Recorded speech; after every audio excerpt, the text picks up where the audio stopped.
여러분들 노래 한 곡이 사람의 생각을 얼마나 바꿀 수 있다고 생각하십니까? 만약에 그 노래가 북한 주민들의 생각을 바꿀 수 있다고 생각하십니까? 정답은 그럴 수 있다는 겁니다. 그러니까 노래 한 곡이 수천 수만 톤의 쌀보다 더 위력이 있다라고 북한 당국이 얘기를 합니다. 김정은이 연설을 했는데 삼천리 금수강산 8천만 결의라는 단어를 쓰지 말라, 통일 동족이라는 단어를 쓰지 말라, 한국을 제1의 적대국으로 간주해라. 그리고 지금 최근에 이 휴전선 일대지대에게 장벽을 세우고 지뢰를 매설하면서 탈북을 막고 있죠. 이러한 모든 것들이 저는 당시의 모습과 굉장히 흡사하다고 생각을 합니다.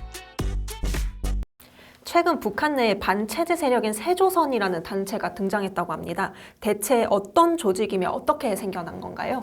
근데 여러분들 우리가 북한 문제를 얘기를 할 때 과연 북한 내부에 반체제 세력이 등장할 수 있을까라고 질문한다면 대부분의 사람들이 그건 불가능하다라고 얘기를 합니다. 왜냐하면 뭐 말 한마디만 잘못해도 끌려가서 지도새도 모르게 뭐 목숨을 잃을 수 있다 이렇게 저희가 교육받아 왔기 때문에 반체제 세력이 북한 내부에 등장한다? 굉장히 이례적인 일이라는 거죠. 근데 최근에 세조선이라는 단체가 생겨났습니다.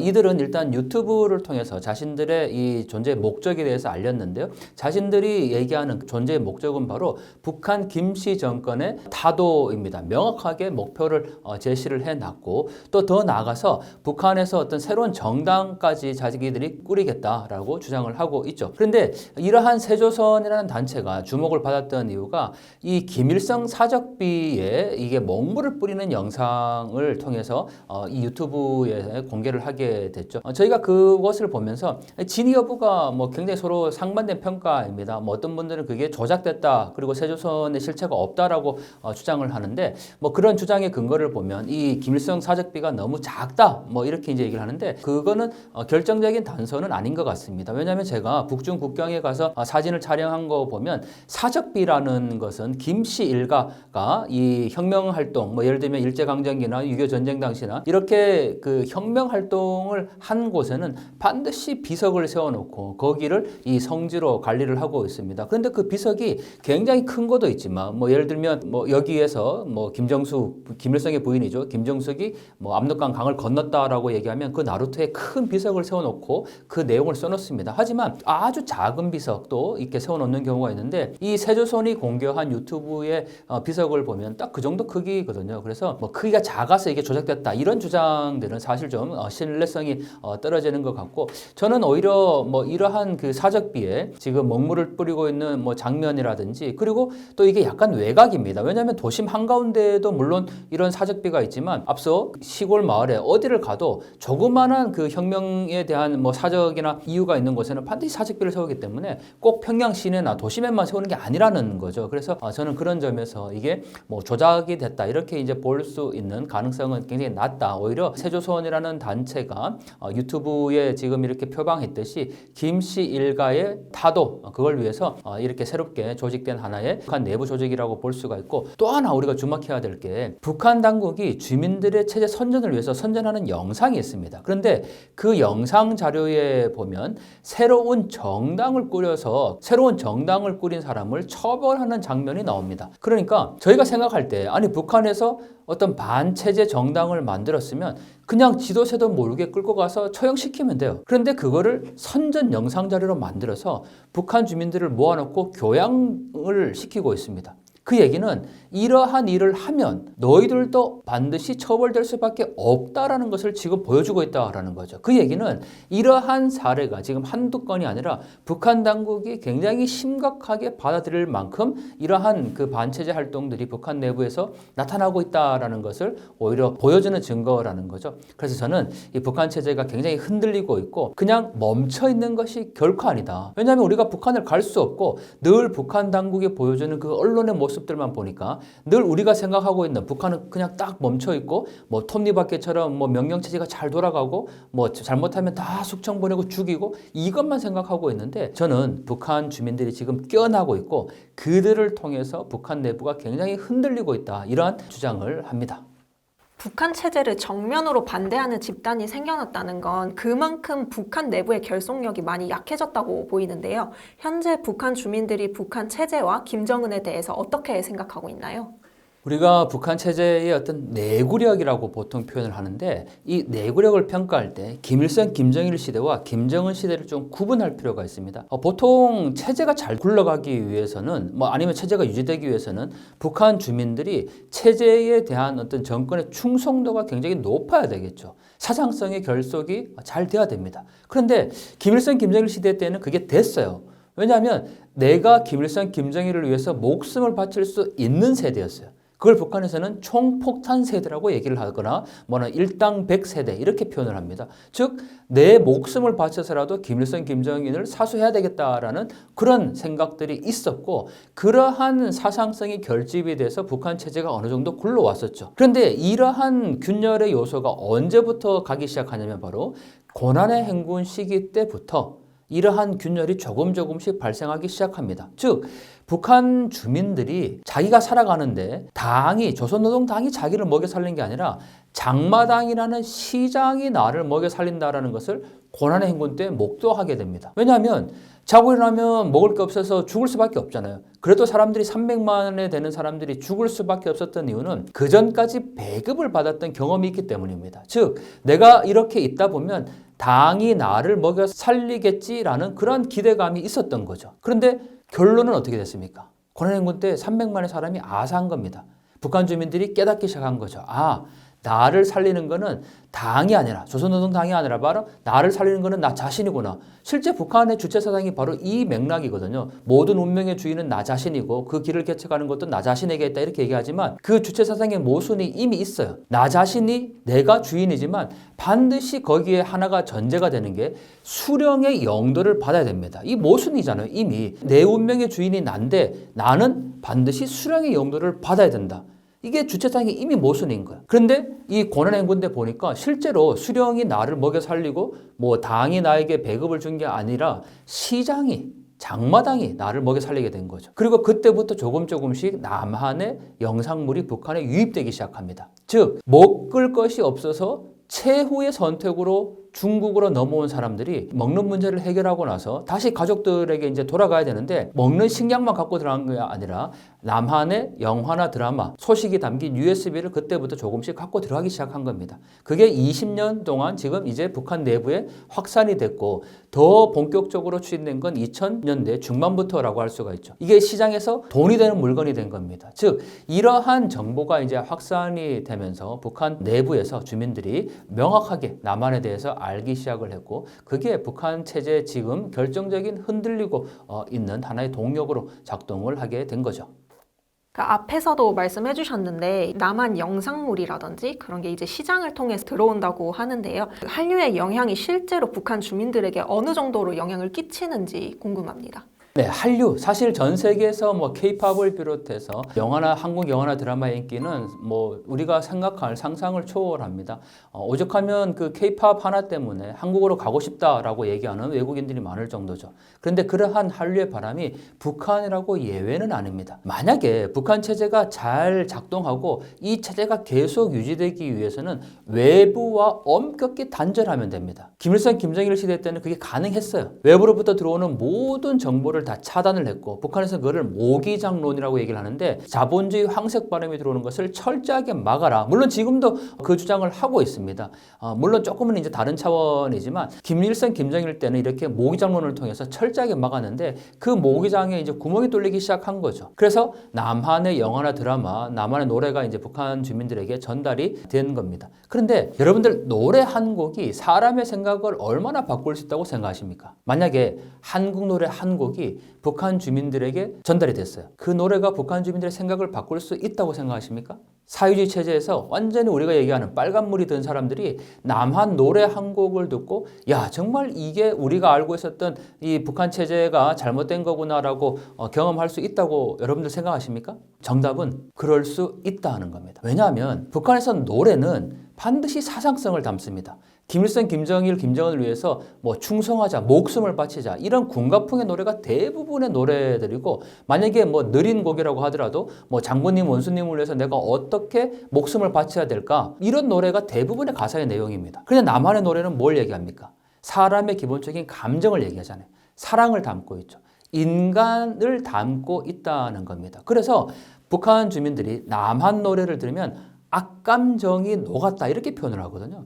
그러니까 노래 한 곡이 수천 수만 톤의 이 쌀보다 더 위력이 있다라고 북한 당국이 얘기를 합니다. 그래서 북한 당국이 음악 정치라는 표현을 써요. 그래서 이 음악이 굉장히 북한에서는 중요합니다. 그리고 이 사회주의 체제의 선전선동에서 가장 중요한 게 음악인데 반대로 그 음악이 북한 주민들의 생각을 오히려 녹여내고 있다라는 거죠. 그리고 남한의 영화나 드라마를 보면 얼마나 배경이 화려합니까? 여러분들 한국 영화나 드라마 보면서 야, 대한민국이 참 잘 산다 이런 느껴본 적 있습니까? 예를 들면 주인공이 밥상을 놓고 밥을 먹는 장면이 많이 나옵니다. 근데 여러분들 그 장면 보고 야, 내가 사는 대한민국이 참 잘 사는구나 뭐 이렇게 생각해 본 적 있습니까?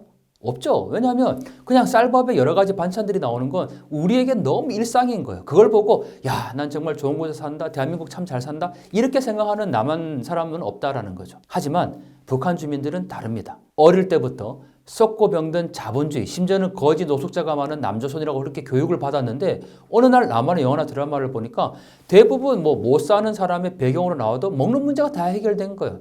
그리고 배우들이 입고 있는 뭐 옷이라든지 피부가 너무 좋고 또 결정적인 장면이 있죠. 대부분 한국의 영화나 드라마를 보다 보면 아침에 출근하는 장면이 나오지 않습니까? 서울을 배경으로 하죠. 엄청나게 높은 고층 빌딩, 여의도에 이런 고층 빌딩이 보이고 있고 그 한강변을 따라서 수백 대의 차량들이 그냥 정체되어 있는 모습을 보이잖아요. 그런 모습들을 보면서 야, 자기들이 교육받아 왔던 썩고 병든 자본주의가 아니라는 사실을 사람들이 확인하기 시작을 하고 또 그 드라마나 영화 속에서 나오는 자유로움, 민주, 인권 이런 개념들을 주민들이 알아가기 시작하면서 북한 내부에서 한류가 확산되고 있는데 중요한 거는 정보에 대한 전달도 있지만요. 남한의 영화나 드라마를 담긴 이 USB나 마이크로 SD 카드 같은 이런 제품들이 북한 내에서 굉장히 비싼 가격에 거래가 되는 물품입니다. 즉 돈이 된다라는 거죠. 그러다 보니까 이 확산의 이 수준을 북한 당국이 통제하기 어려운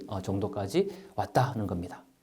네, 이렇게 늘어나는 탈북이나 뭐 한류의 영향 등으로 이제 위기감이 느껴지는 김정은이 북한의 젊은 세대를 잡기 위해서 김주애를 내세운다는 의견도 있는데 남존 여비 사상이 강한 북한에서 과연 김주애를 후계자로 세우는 게 가능할까요? 김주애 후계자, 저는 결론적으로 불가능하다라고 말씀드립니다. 왜냐하면 북한 당국이 지금 가장 두려워하는 것은 바로 장마당 세대, 청년 세대들의 사상 이완입니다. 그러면 이 사상 이완이 어디서부터 비롯됐을까? 계속 저희가 강조하고 있는 장마당을 통해서 확산되고 있는 남한의 영향, 뭐 드라마나 영화를 보고 사람들의 생각들이 달라지고 있다라는 거죠. 그러면 김정은으로서는 지금 최근에 뭐까지 만들어냈냐면 반동사상문화 배격법이라는 것, 또 청년교양보장법, 심지어는 평양문화보호법이라는 이 법률을 만들었습니다. 반동사상문화 배격법의 핵심은 뭐냐면 한마디로 남한의 영화나 드라마를 보면 사형까지 처할 수 있다라는 법조항입니다. 그 정도로 지금 이 젊은 세대들 사이에서 남한의 영화나 드라마가 많이 확산되어 있고 그게 김정은으로서는 가장 체제를 위협하는 두려움의 대상이 되었다라는 거죠. 그래서 김주애를 지금 데리고 나온다 뭐 이렇게 이제 얘기하는 분들도 계시지만 김주애가 중요한 게 아니라 저는 김주애를 통해서 김정은의 권위를 오히려 보여주기 위한 김주애는 그야말로 하나의 들러리 포장이라는 겁니다. 그래서 저는 김정은이 얼마나 이 포악하고 잔인한 독재자인가를 다시 한번 강조할 수밖에 없는데 자신의 정권을 유지하기 위해서 자신의 딸까지 그 10대 딸까지 지금 활용하고 있다라는 겁니다. 즉 많은 사람들이 김주애가 나오니까 자꾸 김주애에 초점을 맞춰요. 그런데 김주애와 함께 나온 김정은에 초점을 맞춰야 되는 겁니다. 즉 아버지라는 의미가 굉장히 강조가 되는 거죠. 김정은의 나이가 이제 30살이 조금 넘었습니다. 그런데 북한에서는 반드시 어버이라는 존재가 있어야 돼요. 이게 핵심이에요. 수령이라는 존재죠. 주체 사상의 핵심은 내 운명의 주인은 나 자신이지만 반드시 수령의 영도를 받도록 되어 있습니다. 자애로운 어버이가 있어야 돼요. 그런데 사람들이 봤을 때 특히나 뭐 북한의 이 엘리트들 50대 60대들이 봤을 때 김정은의 이 30대의 모습들을 보고 그게 어버이라는 이미지로는 잘 각인이 안 된다라는 거죠. 그런데 김주애를 데리고 나와서 어떤 자상한 아버지로서 육신 아버지로서의 그런 모습들이 자연스럽게 사상적인 부분들까지 자애로운 어버이로 이어질 수 있다라는 거죠. 그리고 뭔가 굉장히 애민을 강조하잖아요. 북한에 흔들리고 있다는 그 증거 중에 하나인데 이것도. 자, 북한이 뭐 김정은의 독재가 굉장히 강하고 어떤 통치가 잘 이루어지고 있으면 굳이 애민주의를 내세울 필요가 없어요. 북한 주민들의 뭐 환심을 살 이유가 없지 않습니까? 그냥 통제하면 되는 건데. 그런데 계속 애민을 강조하면서 자기가 친어버이 가치, 자상한 어버이 가치, 그리고 북한 당국이 지금 제1로 내세우는 게 당 육아 정책이 제1의 정책이다라고 얘기를 할 정도로 이 어머니, 아이들 여기에 굉장히 지금 강조를 하고 있어요. 그러면 자기도 역시 그러한 육신의 아버지 또는 사상의 뭐 수령의 어버이 이런 이미지를 강조할 필요가 있다라는 거죠. 그런 점에서 저는 김주애를 김정은의 어떤 이미지 정치를 위해서 활용하고 있다라고 보게 되는 거고, 하지만 4대 세습에 대한 가능성을 저는 배제하지는 않습니다. 우리가 김주애가 4대 세습의 후계자다 아니다 이런 논쟁보다는 일단 뭘 전제하고 가야 되냐면 저는 학자로서 또는 학자지만 이게 굉장히 다른 얘기거든요.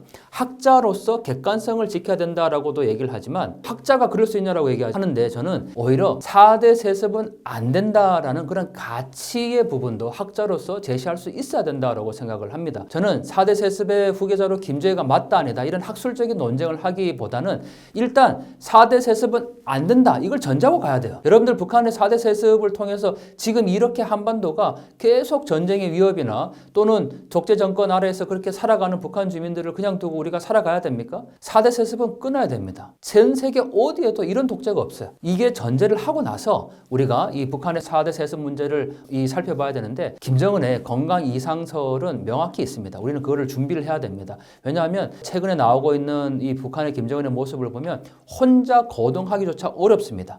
앉았다가 일어서지를 못해요.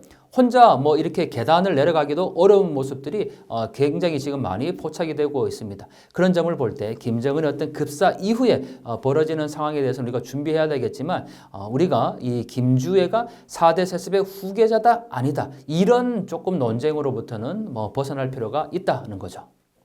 만약 지금처럼 북한 체제의 이탈과 붕괴가 계속된다면 김정은은 과연 어떤 태도를 보일지 그리고 대한민국은 어떻게 될지 말씀해 주세요. 네, 북한 체제가 지금 흔들리고 있다는 결정적인 계기는 저는 바로 이 동서독의 사례와 비교를 하는데 북한이 지금 어떤 조치를 취하고 있습니까? 지난 1월 15일 최고인민회의에서 김정은이 연설을 했는데 거기에서 삼천리 금수강산 8천만 결의라는 단어를 쓰지 말라. 통일 동족이라는 단어를 쓰지 말라. 한국을 제1의 적대국으로 간주해라 라고 얘기를 했습니다. 그리고 지금 최근에 이 휴전선 일대 지대에 장벽을 세우고 지뢰를 매설하면서 탈북을 막고 있죠. 이러한 모든 것들이 저는 동독이 붕괴될 당시의 모습과 굉장히 흡사하다고 생각을 합니다. 체제 내부가 흔들리고 있으니까 어떻게든 지금 체제를 자기들이 수호를 해야 되는 거예요.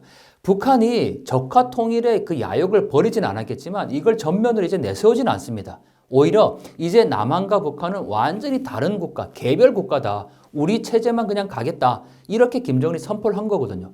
왜 했을까? 현실을 직시한 거죠. 자기들이 남한까지 그렇게 이제 뭐 적화통일하고 이럴 여력이 없는 거예요. 오로지 그냥 자신의 정권만 유지하면 된다라고 생각을 하고 있죠. 그러한 입장을 누가 취했느냐? 바로 동독이 그렇게 한 겁니다. 결정적으로 동독은 국경이라는 표현을 썼거든요. 동서독 사이에서. 왜냐하면 동독과 서독은 전혀 다른 개별 국가다라고 생각했고 그러한 주장을 했기 때문에 동독은 국경이라는 표현을 썼습니다. 하지만 서독은 하나의 독이라는 원칙을 배제하지 않았고 접경이라는 표현을 사용합니다. 특수관계라는 거죠. 다른 나라가 아니라는 거예요. 지금 우리가 똑같죠.